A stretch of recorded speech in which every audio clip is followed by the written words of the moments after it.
নববর্ষ উৎসবে বাড়ে মিষ্টির চাহিদা।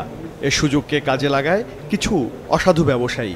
নানা রং আর দুধের পরিবর্তে পাউডার দিয়ে নিম্নমানের তৈরি মিষ্টি রেখে দেয় এই সময়টার জন্য।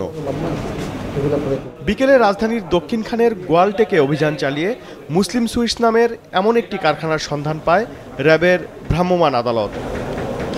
নোংরা পরিবেশে মিষ্টি বানিয়ে ভেজানো হতো বাসি শিরায়।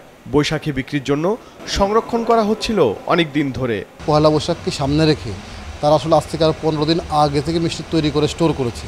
নর্মালি কখনোই মিষ্টির শেলফ এতদিন হয় না, এবং এইটা যে 25 ডিগ্রি টেম্পারেচার রাখা হয়েছে কোনোভাবেই এতদিন থাকবে না। একটি বিষয়। আর দ্বিতীয়ত হচ্ছে এখানে যে গাদের যে শিরা, সেটা কিন্তু মাসের পর মাস একই শিরা তারা ব্যবহার করতেছে। এই কয়েকটা কারণে তাদেরকে 5 লক্ষ টাকা জরিমানা আদেশ করা হয়েছে। এর আগে দুপুরে পুরানো ঢাকার সূত্রাপুরে আধুনিক বিক্রমপুর মিষ্টান্ন ভাণ্ডারে অভিযান চালায় নিরাপদ খাদ্য কর্তৃপক্ষ। কারখানার রঙে অপরিচ্ছন্ন পরিবেশে মিষ্টি বানিয়ে রাখা হচ্ছিল অস্বাস্থ্যকর পরিবেশে। আটক করা হয় মালিককে। অতিরিক্ত মুনাফা অর্জন করাই একটা হয়তো বড় ইস্যু থাকতে পারে তাদের এই পিছনে। জনগণ যতটা সচেতন হবে তত বেশি কিন্তু আমাদের জন্য সুবিধা হবে, এবং হচ্ছে যারা আইন প্রয়োগ করবে তাদের জন্য সুবিধা হবে, এবং এই অসাধু ব্যবসায়ীরা এই ধরনের কার্যক্রম থেকে কিন্তু বিরত থাকতে বাধ্য হবেন।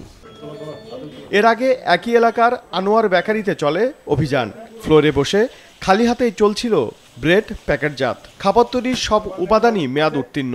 জরিমানা করা হয় 2 লাখ টাকা। ওবায়দুল কবির, মাছরাঙা সংবাদ, ঢাকা।